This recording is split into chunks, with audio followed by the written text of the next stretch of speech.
Assalamualaikum warahmatullahi wabarakatuh.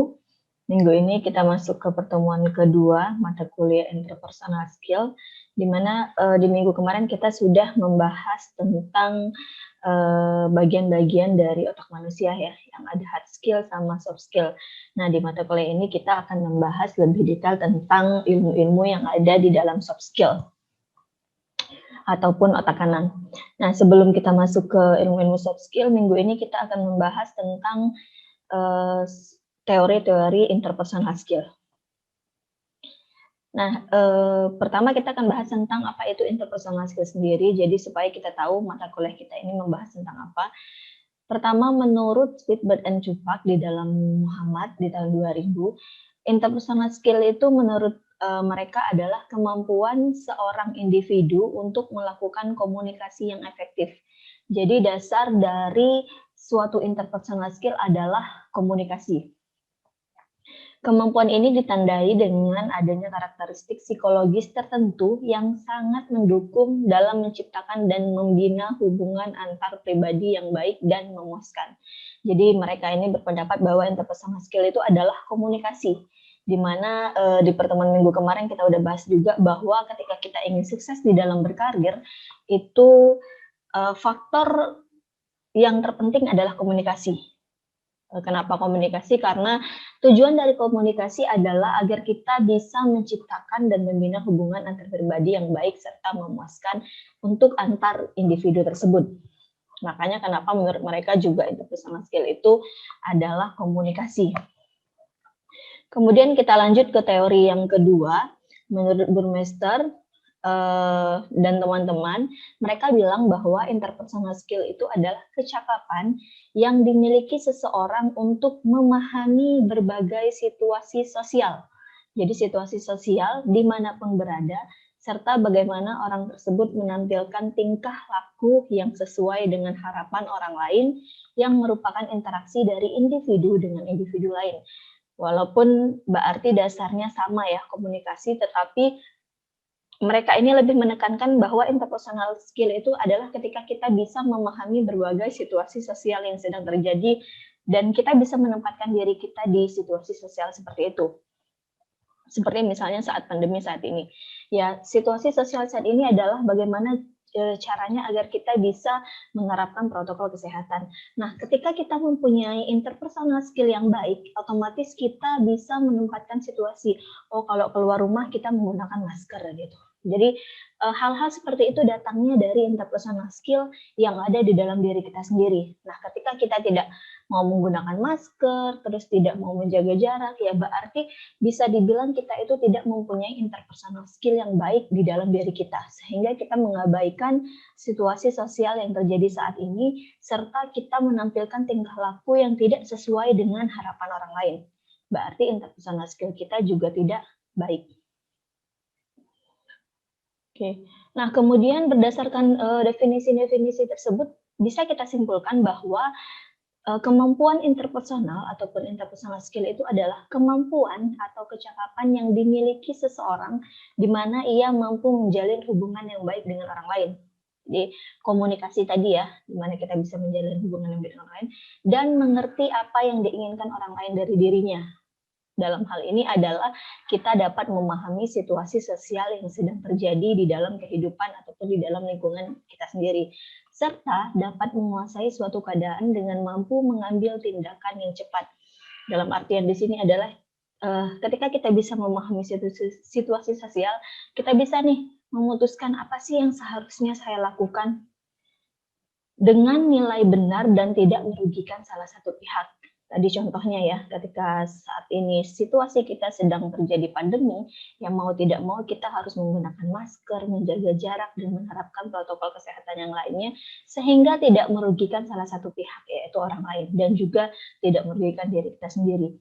Jadi kemampuan interpersonal skill ini adalah bagaimana kita bisa menjalin hubungan yang baik dengan orang lain, yang pasti pertama melalui komunikasi. Kemudian kita bisa memahami situasi sosial yang ada, serta kita mampu memberikan hubungan yang tidak merugikan pihak manapun.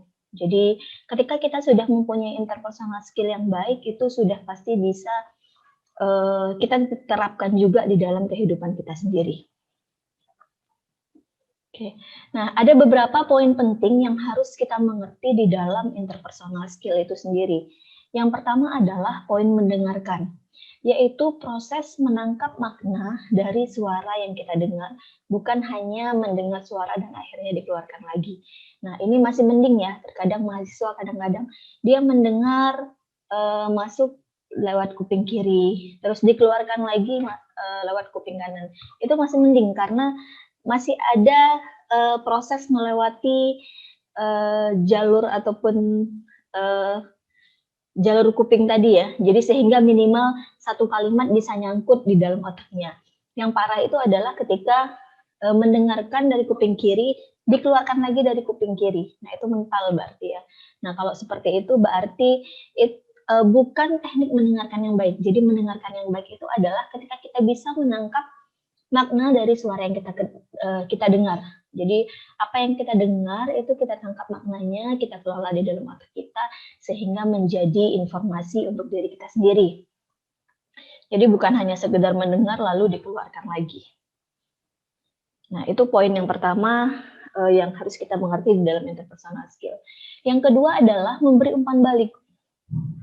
Nah, ini mungkin yang memang saat ini agak susah kita terapkan ya. Setiap bentuk komunikasi disampaikan kepada seseorang dengan tujuan agar orang tersebut mengetahui dampak perilakunya terhadap Anda atau orang lain. Jadi ketika seseorang berbicara, ada baiknya kita memberi umpan balik terhadap orang tersebut.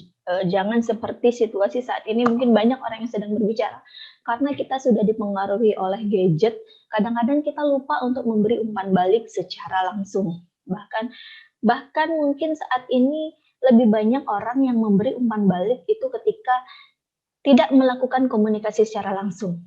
Seperti misalnya ketika kita melakukan komunikasi via sosial media, interaksi kita di kolom chat itu pasti ada umpan baliknya dan akan ada rasa nggak enak kalau misalnya tidak dibales. Tapi terkadang kita lupa ketika kita melakukan komunikasi secara langsung, kadang orang berbicara di samping kita karena kita sibuk dengan gadget sehingga kadang-kadang kita lupa untuk memberikan umpan balik dengan komunikasi secara langsung. Nah, itu poin penting yang harus kita mengerti ketika kita melakukan komunikasi secara langsung, usahakan tetap memberikan umpan balik kepada orang lain. Yang ketiga adalah poin membujuk. Nah, poin membujuk ini memang agak susah diterapkan gitu ya. Tapi di sini ada 3 strategi yang bisa kita lakukan ketika kita membujuk seseorang untuk melakukan sesuatu. Jadi ketika kita punya kemampuan interpersonal skill yang baik, itu artinya kita bisa membujuk orang lain sehingga bisa melakukan sesuatu yang berdampak positif untuk diri dia sendiri maupun untuk orang lain. Yang pertama adalah ketika kita punya sifat kredibilitas. Kredibilitas di sini artinya ketika kita bisa dipercaya orang lain, biasanya akan mudah untuk membujuk orang lain untuk melakukan sesuatu yang kita inginkan ataupun yang dia inginkan. Jadi ketika kita ingin membujuk misalnya teman kita sudah mau berhenti kuliah, nggak mau lagi kuliah, nah kita coba bujuk. Ketika kita punya sifat kredibilitas di dalam diri kita, biasanya mereka akan percaya dengan diri kita. Ayo dong kuliah, nanti kalau misalnya nggak kuliah saya nggak BCD. Tapi ketika kita tidak mempunyai sifat kredibilitas, kita berusaha untuk membujuk orang lain pun akan susah untuk mendengarkan bujukan kita. Ah, kamu aja sering bolos kok, bisa-bisanya nasehatin saya supaya kuliah misalnya. Nah, seperti itu. Jadi faktor kredibilitas ini sangat penting kita miliki di dalam diri kita sehingga kita mempunyai interpersonal skill yang baik. Yang kedua adalah strateginya ketika kita ingin membujuk orang lain harus bisa diterima secara logika, secara nalar ya. Jadi jangan sampai membujuk orang lain dengan intuisi. Seperti ini juga kita bahas di mata kuliah SPK ya. Ketika mengambil suatu keputusan juga ada secara logika dan secara intuisi. Nah, sama halnya di dalam interpersonal skill, ketika kita membujuk seseorang, itu usahakan kita memberikan saran ataupun rekomendasi itu sesuai logika ataupun nalar orang lain, apalagi orang yang sedang kita bujuk gitu, sehingga apa yang kita berikan itu bisa masuk ke dalam akal orang tersebut dan pada akhirnya orang tersebut bisa menerima bujukan kita. Kalau misalnya kita membujuk secara intuisi, bisa jadi karena setiap orang itu mempunyai intuisi ataupun perasaan yang berbeda-beda. Belum tentu intuisi saya itu bisa diterima oleh intuisi suami saya. Intuisi suami saya belum tentu bisa saya terima gitu. Jadi setiap orang itu punya intuisi masing-masing. Sedangkan ketika kita memberikan sesuatu dengan logika, itu biasanya ketika masuk di akal bisa diterima oleh semua orang gitu. Oke. Nah, kemudian sentuhan emosional. Sentuhan emosional di sini adalah ketika kita bisa memunculkan perasaan suka terhadap diri kita sendiri, orang lain bisa suka terhadap diri kita, biasanya kita akan lebih mudah membujuk orang lain untuk melakukan suatu kebaikan. Poin yang keempat adalah mengelola konflik. Nah, sebenarnya di dalam interpersonal skill ini adalah ketika kita mempunyai rasa ataupun faktor-faktor yang bisa kita terapkan untuk mengelola konflik. Konflik ini sebenarnya bukan hanya negatif ya, tetapi di dalam konflik itu sebenarnya ada manfaat yang akan kita rasakan ketika kita mengalami suatu konflik. Yang pertama adalah motivasi kita akan meningkat. Dalam artian adalah ketika kita bisa menyelesaikan suatu permasalahan atau konflik, biasanya kita akan termotivasi untuk melakukan suatu hal yang lebih baik lagi atau termotivasi untuk menyelesaikan suatu konflik yang lain dengan lebih baik lagi. Kemudian identifikasi masalah kita meningkat dengan seringnya kita mengalami konflik, biasanya kita akan lebih mudah untuk mengidentifikasi masalah. Oh, ada masalah A, solusinya B, ada masalah B, solusinya C. Dibandingkan dengan orang yang tidak pernah mengalami konflik. Jadi orang-orang yang mengalami konflik biasanya akan memiliki sifat bisa mengidentifikasi masalah dengan lebih baik dibanding dengan orang-orang yang jarang memiliki konflik. Yang ketiga, ikatan kelompok lebih erat. Di sini biasanya ketika di dalam suatu pertemanan misalnya ada konflik. Nah, biasanya ketika konflik itu selesai dan bisa diselesaikan dengan baik, biasanya ikatan pertemanan itu akan lebih erat loh, dibanding suatu kelompok yang tidak pernah memiliki konflik sama sekali, biasanya akan netral-netral saja. Tapi ketika suatu kelompok ataupun organisasi itu memiliki konflik, dampak positifnya adalah ikatan mereka akan lebih erat.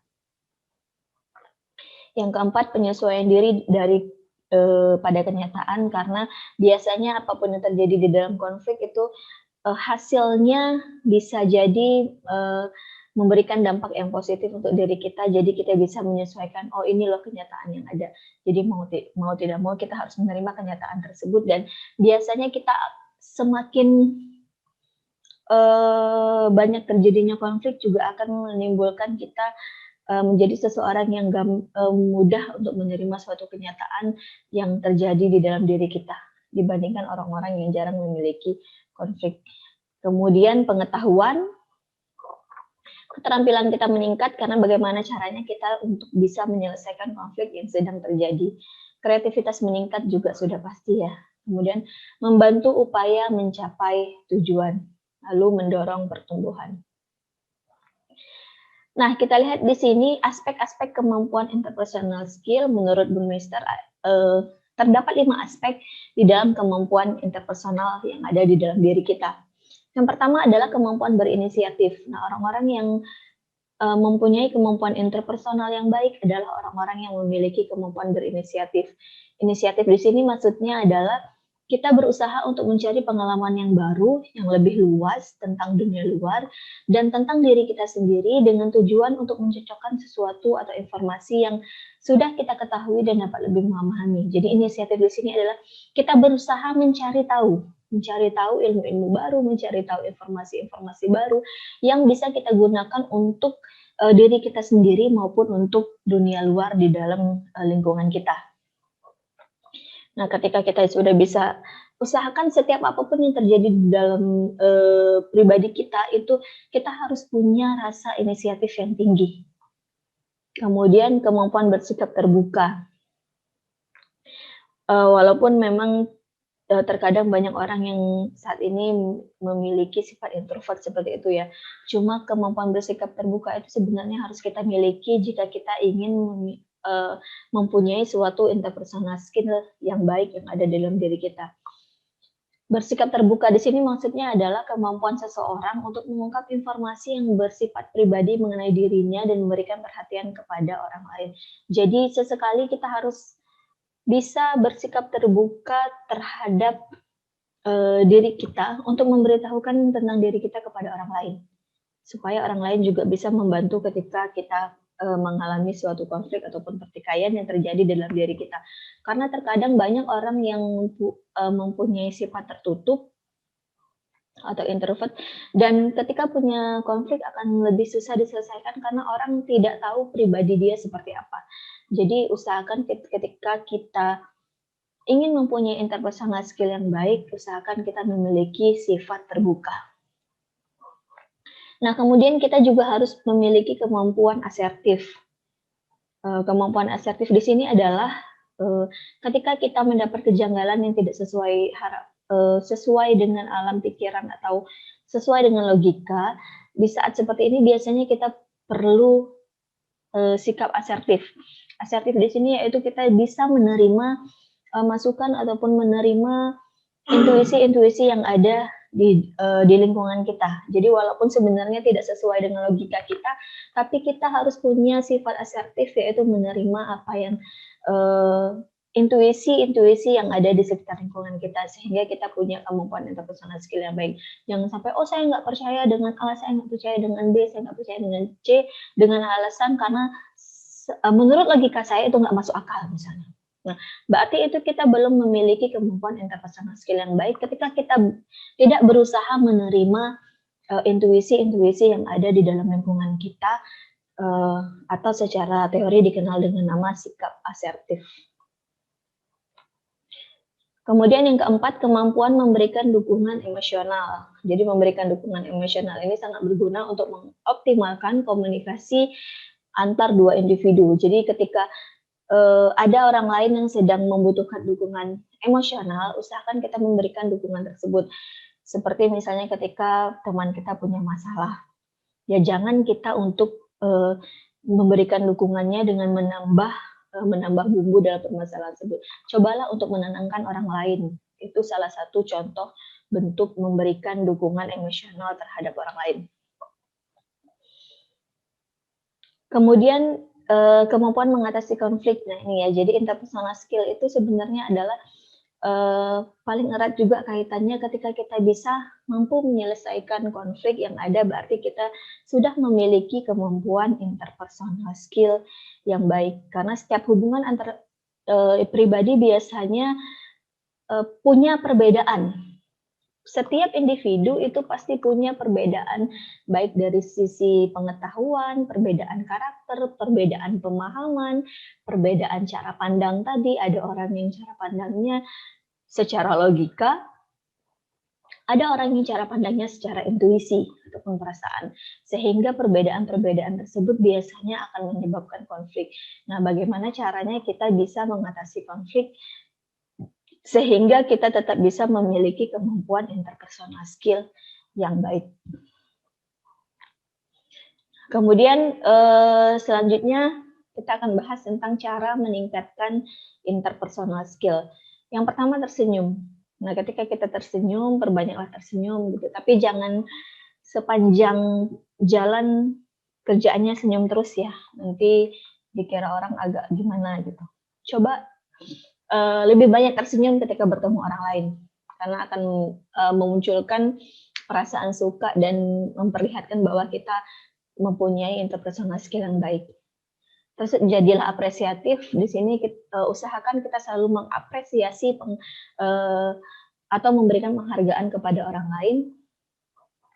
Perhatikan orang lain. Kemudian berlatihlah untuk bisa menjadi pendengar yang baik. Terus tetap bawalah kebersamaan di dalam lingkungan kita, tangani konflik-konflik yang ada, jangan menghindar dari konflik, berkomunikasi dengan jelas, hiburlah orang lain. Jadi sebisa mungkin kita bisa menjadi penghibur untuk orang lain. Kemudian cobalah lihat dari sisi orang lain. Jadi jangan semua kejadian ataupun konflik yang ada itu kita lihat dari sisi kita, tapi cobalah lihat dari sisi orang lain. Terus hindari mengeluh. Nah, ini sebenarnya memang agak susah ya, karena biasanya kita hidup mengeluh terus. Sudah dicukupkan masih saja merasa kurang gitu. Nah, coba mulai dari sekarang kita kurangi rasa mengeluh yang ada di dalam diri kita sehingga hidup kita pun bisa bahagia. Oke. Nah, sekian pertemuan kedua minggu ini. Nah, saya tutup dengan silahkan nanti kalian bikin tugas, nanti dikumpulkan di Google Classroom, ceritakan pengalaman kalian mengenai 5 aspek tadi. Apakah kalian sudah memiliki aspek tersebut di dalam diri kalian? Mulai dari poin kemampuan yang pertama, sampai tadi kemampuan yang kelima. Dari kelima kemampuan itu silakan kalian jabarkan di setiap kemampuan apakah kalian sudah memiliki kemampuan tersebut di dalam diri kalian. Kalau sudah jelaskan, kalau belum juga jelaskan. Oke, sekian pertemuan kita minggu kedua. Semoga selalu diberikan kesehatan ya. Saya akhiri, wassalamualaikum warahmatullahi wabarakatuh.